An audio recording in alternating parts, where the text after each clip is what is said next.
वाह, क्या तमाशा है। क्या नाहर सच में जिंदा है? और कौन है वो रहस्यमयी रूही? और युवराज, तुम आखिर हो कौन? ये कहानी जितनी सुलझने की कोशिश करती है उतनी ही उलझती जाती है। चलिए इस मकड़जाल को समझने की कोशिश करते हैं, लाइन दर लाइन। तेरा है मन सुंदर। अरे इनका शरीर तो ढीला हो रहा है। लग रहा है नशों में खून का बहाव कम होने लगा है। यहां तो सीधा सीधा किसी की जान पर बनाई है। शरीर का ढीला पड़ना, खून का कम बहना, ये सब गंभीर लक्षणों की ओर इशारा कर रहे हैं। अब जल्द से जल्द उनकी धर्मपत्नी और जड़ी बूटी लेकर आए हैं। बस वही आखिरी उम्मीद बची है इनके ठीक होने की। तो डॉक्टर साहब, वैद्य जी को पता है कि इलाज क्या है, जड़ी बूटी और पत्नी का साथ। लेकिन समय बहुत कम है, सिर्फ आधा घंटा। हे भगवान, हमें तो बस आधा घंटा ही बचा है, क्या करूं? हे भगवान, यहां पर तो इतनी सारी पेड़ पौधे हैं, इनमें से मैं कैसे ढूंढूं कि ये वाली जड़ी बूटी कहाँ है? कौन सी वाली है? मुझे कुछ समझ में नहीं आ रहा है, क्या करूं? कानू जी प्लीज प्लीज मेरी मदद कीजिए, मुझे कोई रास्ता दिखाइए। घबराहट चरम पर है। इतनी सारी जड़ी बूटियों के बीच सही वाली खोजना, वो भी समय रहते, किसी अजूबे से कम नहीं। निराकार मूलम रा, ये होता हुआ कहाँ जा रहा है संसार? ये रूही कहाँ चली गई? खैर, कहीं भी जाए, आएगी तो वापस अंदर में ही ना। मैं सीधा मंदिर ही जाती हूँ। ये रूही कौन है? और उसका मंदिर जाना क्या किसी अलौकिक मदद की तलाश है, या ये सिर्फ घबराहट में उठाया गया कदम? कहाँ गई? ये तो बिल्कुल ऐसी ही जड़ी बूटी है। वैद्य जी ने कहा था कि इस जड़ी बूटी से गीली मिट्टी वाली खुशबू आएगी, और इससे तो बिल्कुल वैसी ही खुशबू आ रही है। इसका मतलब यही है, मिल गई गीली मिट्टी की खुशबू वाली जड़ी बूटी। रूही शायद वही रूही है, और उसने आखिरकार जड़ी बूटी ढूंढ ही ली। क्या है, देख के नहीं चल सकती हो क्या? सॉरी, वो गलती से। ये अचानक से कौन आ गया? और रूही से इस तरह बात करना, क्या ये वैद्य जी है या कोई और? सॉरी रूही, मैं जानती हूँ तुम नाहर को जल्द से जल्द ठीक करना चाहती हो, लेकिन जब तक मेरा मकसद पूरा नहीं हो जाता, मैं नाहर को ठीक होने नहीं दूंगी। तुम जो जड़ी बूटी लेकर गई हो रूही, वो बस एक मामूली पेड़ की पत्ती है। उसके बिना नाहर कभी ठीक नहीं होगा। ओ माय गॉड, ये तो वो वैद्य जी निकले, लेकिन उनका इरादा नेक नहीं है। वो नाहर को ठीक नहीं होने देना चाहते। ये कैसे हो सकता है? और उन्होंने रूही को गलत जड़ी बूटी थमा दी। जी, ये लीजिए, मैं ये जड़ी बूटी लेकर आ गई हूँ। अभी 15 मिनट बचे हैं, जल्द से जल्द इस जड़ी बूटी का रस निकाल के लेके आओ, जाओ। अरे संभाल के, यूं, और रुकिए, ये क्या कर रहे हो आप? इनको जल्द से जल्द उपचार की जरूरत है। वैद्य जी, शायद इसमें कुछ गड़बड़ है। रूही वापस आ गई, लेकिन अब वैद्य जी ने जो जड़ी बूटी दी है वो भी संदिग्ध लग रही है। जमीन पर छिलका और चींटी का मरना, ये तो जहर का इशारा है। मतलब ये देखिए, इससे हल्का सा रस यहाँ जमीन पर छिलका है, और इसको पीकर ये चींटी मर गई। ये रस कोई जड़ी बूटी जैसा लग भी नहीं रहा है, ये तो जहर है, जहर। ये चौंकाने वाला खुलासा है। वो वैद्य जी नहीं, बल्कि कोई जहरीला खेल खेल रहा है। ये कौन सी जड़ी बूटी लाई हो तुम? वैद्य जी, जो आपने कहा था, मैं तो वही जड़ी बूटी लेकर आई थी। वो आपने कहा था ना कि उसके पत्ते बैंगनी रंग के होंगे और मिट्टी जैसी खुशबू होगी, मैं तो वही लेकर आई थी। मैंने जो पत्ते पीसे थे वो तो हरे रंग के थे। तो वैद्य जी ने भी धोखा दिया। रूही ने बैंगनी पत्ते और मिट्टी जैसी खुशबू वाली जड़ी बूटी लाई थी, लेकिन वैद्य जी ने हरे पत्ते वाली जहरीली चीज दे दी।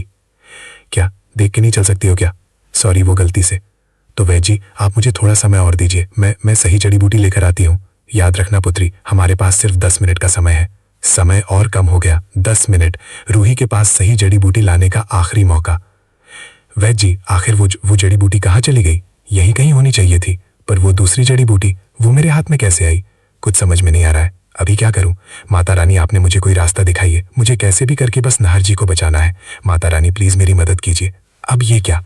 जड़ी बूटी गायब हो गई और दूसरी जड़ी बूटी हाथ में। क्या ये सब किसी दैवी हस्तक्षेप का नतीजा है, या कोई और चाल? नमस्तस्यै नमो नमः। माता रानी की प्रार्थना, शायद यही वो रास्ता है जो रूही को बचाएगा। ये तो वही जड़ी बूटी है जो मैं ढूंढ रही थी। थैंक यू माता, मैं ये जड़ी बूटी लेकर आ गई हूँ, ये लीजिए। माता रानी की कृपा, रूही को सही जड़ी बूटी मिल गई, और वो भी बिल्कुल सही समय पर। हाँ, ये सही, ये नाहर के इलाज के लिए कल एक जड़ी बूटी देकर आज तो मैंने बात संभाल ली, लेकिन कल को जब नाहर ठीक हो गया तो पक्का मुझे उस घर से बाहर निकाल देगा, तो मैं क्या करूंगी? अब ये कौन है, और ये नाहर के ठीक होने से डरा हुआ क्यों है? ये तो वही वैद्य जी या उसके साथ ही लग रहे हैं, जिनकी मंशा जाहिर हो रही है। हे भगवान, कुछ समझ नहीं आ रहा, और मुझे अब तक ये समझ नहीं आ रहा है कि इस रूही ने अब तक घर वालों से क्यों नहीं बताया कि नाहर जिंदा है। व्हाट, नाहर जिंदा है? ये बात तो सारी कहानी पलट देती है। रूही, यानी रूही को पता है कि नाहर जिंदा है, और उसने बताया क्यों नहीं? What do you mean Nahar? मतलब नाहर गोइंग का जिंदा है? कहाँ है वो? मैंने ऐसा कब कहा? ऐसा क्या बोला मतलब? लिसन, अगली पूरी बात नहीं सुना, लेकिन इतना जरूर सुना कि नाहर जिंदा है। अब यहाँ दो लोग आपस में बात कर रहे हैं। एक को शक है कि नहार जिंदा है, जबकि दूसरा, शायद अग्नि, उसे यकीन दिलाने की कोशिश कर रहा है कि ऐसा नहीं है। अब नाटक मत करो, बताओ नहार कहाँ है। ये अग्नि ही है और वो रूही से नहार के बारे में सच जानना चाहता है। हे भगवान, अगर इसको सच बताया तो कहीं ये जोश में आकर मेरी मेहनत बर्बाद ना कर दे। हाँ कहा मैंने कि नहार जिंदा है, पर सच में थोड़ी मेरी यादों में जिंदा है। मुझे उसकी बहुत याद आती है, मुझे नहार की बहुत याद आ रही है। तो अग्नि ही है जो रूही से नहार के बारे में पूछ रहा है, और रूही चालाकी से बात को घुमा रही है, ये कहकर कि नहार सिर्फ उसकी यादों में जिंदा है। ताली बजाओ तुम्हारी एक्टिंग के लिए। लिसन, देखो चालाक तो तुम बहुत हो, मेरे सोच से भी बड़े हो चालाकी में। अब चुपचाप बताओ वो कहाँ है। अग्नि समझ गया है कि रूही झूठ बोल रही है और अब वो सच्चाई बताने को तैयार है। कहना क्या चाहते हो तुम? कहना क्या चाहता हूँ? लिसन मी, आई नो मैं तुम्हारी वजह से ही खुश हूँ। अब तुम ये नाटक कर रही हो मेरे सामने, हाँ, कि तुम्हें उसकी बहुत याद आ रही है। हाँ, डोंट डू दैट। बताओ नहार कहाँ है। अग्नि अब रूही के इरादों को पूरी तरह समझ गया है। सब संभाल कर बात करना, यहाँ मैं तुम्हारी एक्टिंग की तारीफ करने के लिए नहीं आया हूँ। जो वादा किया था उसे निभाओ, वो जमीन मेरे नाम करो। तो सारा खेल जमीन का है। अग्नि रूही को डरा धमका कर जमीन अपने नाम करवाना चाहता है। तुम मुझे भी रूही की तरह भोली भाली समझने की गलती मत करना। मैं तुम्हारी बदतमीजियां बर्दाश्त नहीं करूंगी। और रही बात जमीन की, तो मैंने तुमसे कहा था रूही को घर से निकालो, जमीन तुम्हारे नाम हो जाएगी। पर रूही तो अब भी यही है। तो रूही गई तो थी ना अपने वादे के मुताबिक। रूही को मैंने घर से आउट किया था, वो वापस आ गई। इसमें मेरी कोई गलती नहीं है अग्नि, मैंने अपना वादा निभाया। रूही भी कम नहीं है, वो अग्नि को खरी खोटी सुना रही है और कह रही है कि उसने अपना वादा निभाया था, रूही को घर से निकाला था। अब चुपचाप से पेपर साइन करो और वो जमीन मेरे नाम करो, वरना तुम्हारा सच और तुम्हारा मैं सबको बता दूंगा। और एक तरफ नहार जिंदा है और दूसरी तरफ इस युवराज ने मेरे नौक में दम कर रखा है। मुझे इन सब मुसीबत से निकलने के लिए जल्द से जल्द सब कुछ अपने नाम करवाना होगा। तो अग्नि ही युवराज है और वो नहार के जिंदा होने की बात का फायदा उठाकर रूही को ब्लैकमेल कर रहा है। जी नहार जी ठीक तो हो जाएंगे ना? इस जड़ी बूटी का असर होने में थोड़ा समय लगेगा, लेकिन भगवान ने चाहा तो तुम्हारा पति एकदम स्वस्थ हो जाएगा। ये आवाज किसी और की है, शायद नहार की पत्नी या कोई रिश्तेदार, और वो रूही से पूछ रहा है कि क्या नहार ठीक हो जाएगा। अच्छा, अब हमें आज्ञा दीजिए, कल हम वापस देखने आएंगे इनमें कुछ सुधार हुआ कि नहीं। हमारा रिश्ता इतना अटूट है कि आप इतने बड़े हादसे से बचकर भी मेरे पास वापस लौट आए हैं। ये रूही ही है जो नहार से बात कर रही है और कह रही है कि उनका रिश्ता अटूट है।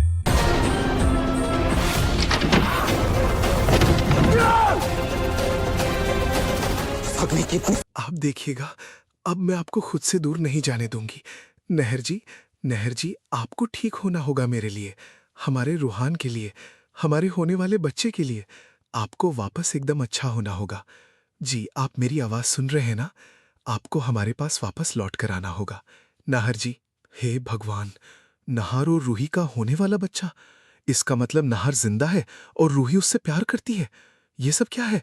हम दोनों ने मिलकर ये पेंटिंग बनाई है। आप देखिएगा, हमारा साथ अंतकाल तक रहेगा। एक और चौंकाने वाला खुलासा, रूही और नहार ने मिलकर पेंटिंग बनाई है। मैम, मैं बहुत अकेली पड़ गई हूँ। घर पर सब मुझे गलत समझ रहे हैं। वो अपनी और वो बहरों के यहाँ मिलकर, हम दोनों ने मिलकर सबको अपनी मुट्ठी में कर लिया है। नाश जी, अब मैं अकेले सब नहीं संभाल पा रही हूँ। आपको ठीक होना होगा ना हर्ष। ये आवाज किसकी है? और नाहर यहाँ नाश या हर्ष क्यों बन गया? क्या ये नाहर की असली पहचान है? भागने की इतनी हिम्मत यूजलेस है। उस पर भरोसा ही नहीं करना चाहिए था मुझे। बहुत बड़ी गलती कर दी मैंने उस पर ट्रस्ट करके। जो भी करना है मुझे करना है, मुझे करना है। क्या करूं मैं? ये किसी ऐसे व्यक्ति की आवाज है जिसे धोखा मिला है और अब वो खुद ही सब कुछ संभालने की कोशिश कर रहा है। कुछ तो तरीका होगा, कुछ तो ऐसा होगा, कोई सबूत या रूही की कोई कमजोर कड़ी है जिसके जरिए मुझे वो जमीन मिल सके। तो ये वही अग्नि या युवराज है जो जमीन के चक्कर में रूही को परेशान कर रहा है। देन ठीक, मेरा और नहर जी का रिश्ता शिव शक्ति के जैसा है। हमारा साथ अनंत काल तक है। हमारा प्यार कभी खत्म नहीं होगा।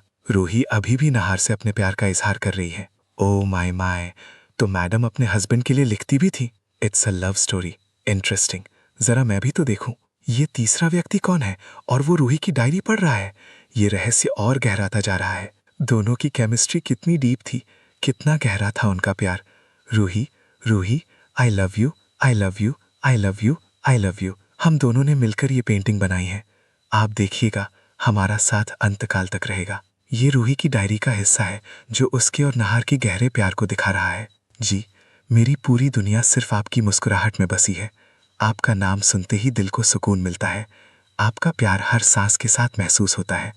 मेरी हर दुआ में सिर्फ आपके साथ की चाह है। कुछ रिश्ते शब्दों से नहीं, सिर्फ दिल से महसूस किए जाते हैं, और हमारा रिश्ता वही खूबसूरत एहसास है जिसे मैं हर जन्म में जीना चाहती हूँ। ये भी रूही की डायरी से है, जो उसके नाहर के प्रति अटूट प्रेम को दर्शा रहा है। वही चेहरा, वही फेस, वही पर्सनैलिटी, ऑलमोस्ट 99% मैचिंग। इनफैक्ट मैं तुमसे ज़्यादा अमीर भी हूं ना यार, लेकिन ये डायरी पढ़ने के बाद मुझे तुमसे जलन क्यों हो रही है ना यार। प्रॉब्लम हो रही है मुझे तुमसे। ऐसा लग रहा है तुम मुझसे ज़्यादा अमीर हो। प्यार के मामले में कोई किसी से इतना प्यार कैसे कर सकता है। ये वो तीसरा व्यक्ति है जो नहार और रूही की शक्ल सूरत और प्यार की गहराई को देखकर हैरान है। वो खुद को नहार से अमीर मानता है, पर प्यार के मामले में रूही को ज़्यादा अमीर महसूस कर रहा है। रूही दिखने में इतनी मामूली सी है, वरना हाँ इज़ गुड लुकिंग, रिच, अमीर ज़्यादा है, लेकिन फिर भी रूही से बेइंतहा प्यार करता है। इंटरेस्टिंग।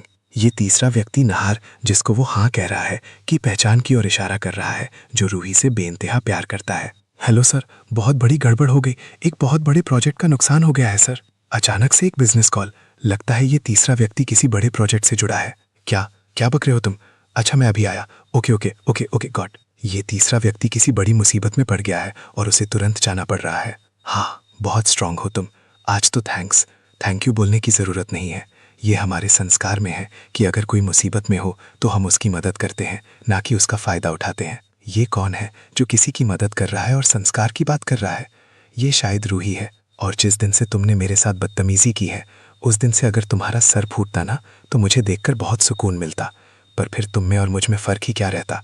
सूरत भले ही तुम्हारी नाहर जी जैसी है, पर सीरत में तुम उनके नाखून बराबर भी नहीं हो। ये रूही ही है जो अग्नि या युवराज से बात कर रही है, और वो उसे नाहर से उसकी सीरत में तुलना कर रही है। अग्नि का चेहरा नाहर जैसा है, लेकिन सीरत बिल्कुल अलग। अभी भी वक्त है, संभल जाओ, वरना आज नहीं तो कल तुम्हारा मुंह का बल गिरना तय है। रूही अग्नि को चेतावनी दे रही है। इसमें लिखा है कि मैं अग्नि राठौड़, मैंने ही नाहर गोयनका को मारने की कोशिश की थी। इंस्पेक्टर, मैंने ऐसा कुछ भी नहीं किया है। ये तो सबसे बड़ा खुलासा है। अग्नि राठौड़ ने नाहर गोयनका को मारने की कोशिश की थी, और अब इंस्पेक्टर भी आ गए हैं। ये सब सच सबके सामने आ जाएगा। एक मिनट, जाने से पहले मैं आप सबको एक सच्चाई बताना चाहती हूँ, जिसे आप अपना लाडला पोता समझ रही हैं। दरअसल ये ऐसा क्या हुआ कि युवराज अग्नि का सच सबके सामने लेके आया? रूही किसी लाडले पोते के बारे में बात कर रही है, जो असल में अग्नि है, और वो अग्नि के सच को सबके सामने लाने की बात कर रही है। मन सुंदर रात 8 बजे दंगल टीवी पर। कहानी का अंत या एक नई शुरुआत? क्या मन सुंदर नाम के किरदार से जुड़ी ये कहानी रात 8 बजे दंगल टीवी पर दिखाई जाएगी? ये सब अभी भी एक पहेली है। विश्लेषण और भविष्यवाणियाँ। ये कहानी धोखे, प्यार, महत्वाकांक्षा और धोखे का एक ऐसा जाल है जिसमें हर किरदार के अपने छिपे इरादे हैं। रूही, जो शुरू में एक सीधी साधी लड़की लगी, वो असल में बहुत होशियार और हिम्मत वाली निकली। उसने वैद्य जी और अग्नि दोनों को चतुराई से मात दी। नाहर जिंदा है, ये सबसे बड़ा झटका है। क्या वो वाकई में रूही का पति है? और अग्नि, जो नाहर जैसा दिखता है, उसका नाहर से क्या रिश्ता है? क्या अग्नि ही वो लाडला पोता है जिसका जिक्र रूही कर रही है, या फिर अग्नि नाहर को मारने की कोशिश करने वाला वो शख्स है जिसका सच रूही सामने लाना चाहती है? ये संभव है कि अग्नि नाहर का जुड़वा भाई हो, जिसने नाहर को नुकसान पहुंचाया हो और अब वो रूही को ब्लैकमेल कर रहा हो, या फिर अग्नि ने किसी बड़ी साजिश के तहत नाहर की जगह ली हो। रूही का अटूट प्रेम और उसकी हिम्मत उसे इस मुश्किल समय से बाहर निकालेगी। हो सकता है कि इंस्पेक्टर के आने से अग्नि का पर्दाफाश हो जाए और रूही और नाहर, अगर वो जिंदा है, का मिलन हो सके। लेकिन ये कहानी इतनी आसानी से खत्म नहीं होगी। आने वाले एपिसोड्स में और भी राज खुलने की उम्मीद है।